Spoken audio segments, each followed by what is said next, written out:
हरे कृष्णा, राधे राधे। आपका स्वागत है आपके अपने चैनल राधा कृष्ण लीला में। आज हम आपको सुनाएंगे मार्गशीर्ष मास कथा अध्याय 14।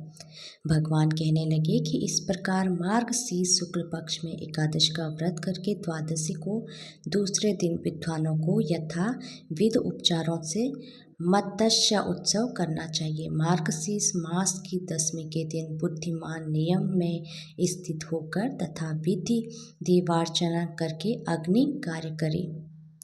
शुद्ध चित्त होकर प्रसन्नता से शुद्ध वस्त्र पहने, संस्कृत हवन अन्न को पकाकर पंचपद को जाए।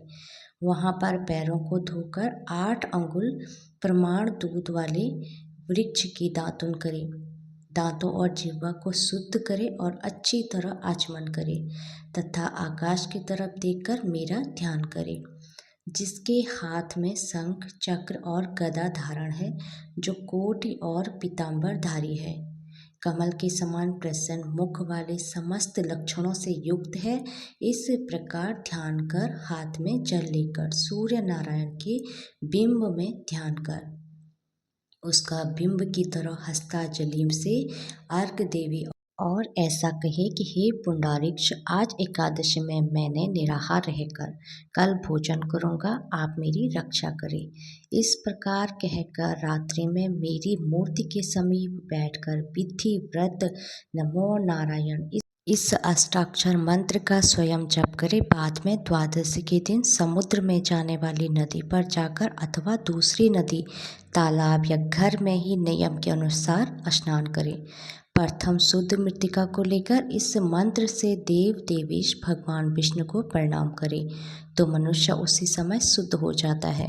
मंत्र यह है, हे देव, समस्त प्राणियों का आप ही से धारण पोषण होता है। सुवर्त उस सत्य वचन से मेरे सब पाप नाश करो। ब्रह्मांड में जितने तीर्थ हैं वे समस्त देवताओं के हाथ से स्पर्श किए हैं।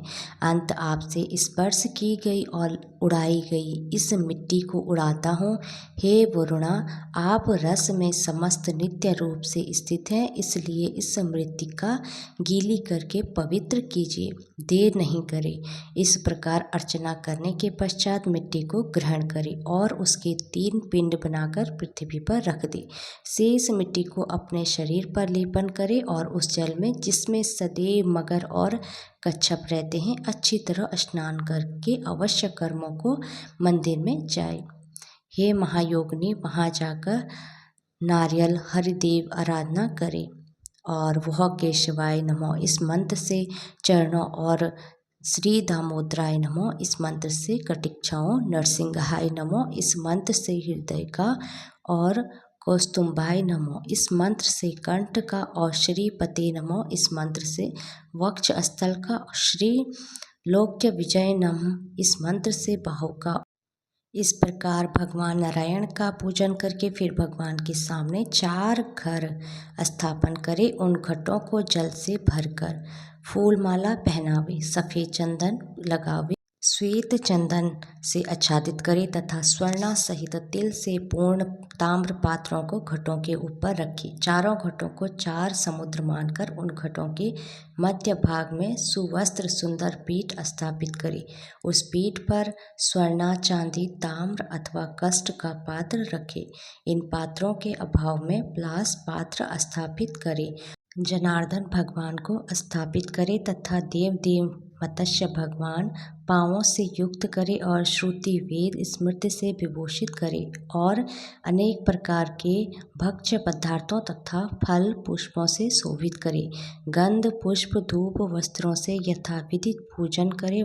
वह कहे कि हे देव, जैसे रसातल में गए वेदों का आपने उद्धार किया, इसी प्रकार मत्स्य रूप से मेरा भी इस भाव सागर से उद्धार करे। इस प्रकार प्रार्थना करके भगवान के सामने जागरण करे। अपनी श्रद्धा के अनुसार प्रातःकाल होने पर उन 4 घटों को 4 ब्राह्मणों को देवे। पूर्व दिशा में स्थापित घट को वह वृक्ष शाखा ध्यायी को देवे और दक्षिण स्थित कुंभ को छान 2 शाखाई को देवे तथा पश्चिम स्थित घट को यजु शाखाई को देवे और उत्तर स्थित घट को इच्छा के अनुसार किसी भी ब्राह्मण को देवे। यह विधि कही गई है पूर्व के घट से। ऋग्वेद भगवान दक्षिणा के घट से सामवेद, पश्चिम घट के से यजुर्वेद भगवान और उत्तर के घट से अथर्ववेद भगवान प्रसन्न हो। इस क्रम से प्रत्येक के लिए प्रसन्न हो। स्वर्णा के मत्स्य रूप भगवान को आश्चर्य के लिए अर्पण करे और कर्म से गंध, धूप, वस्त्र आदि से विधि पूर्वक पूजन करे। जो इस रहस्य सहित विधान के मंत्र पूर्वक करता है और विधि के सहित दान आदि देता है, उसको कोटि गुना फल मिलता है। जो गुरु को देना निश्चित करने के बाद मोहेश वश नहीं होता है, वह मनुष्यों में अधम कोटि जन्म पर्यंत नरक की यातनाओं की भोगता है। जो इस विधान का उपदेश करता है, विद्वानों ने उसी को गुरु कहा है। इस विधान से दानादि करे और द्वादशी को मेरा पूजन करे। अनेक प्रकार के उत्तम अन्न से ब्राह्मणों को भोजन कराए और अपनी शक्ति के अनुसार दक्षिणा देवे। इसके पश्चात स्वयं जितेंद्र और मौन होकर स्त्रियों के साथ भोजन करे।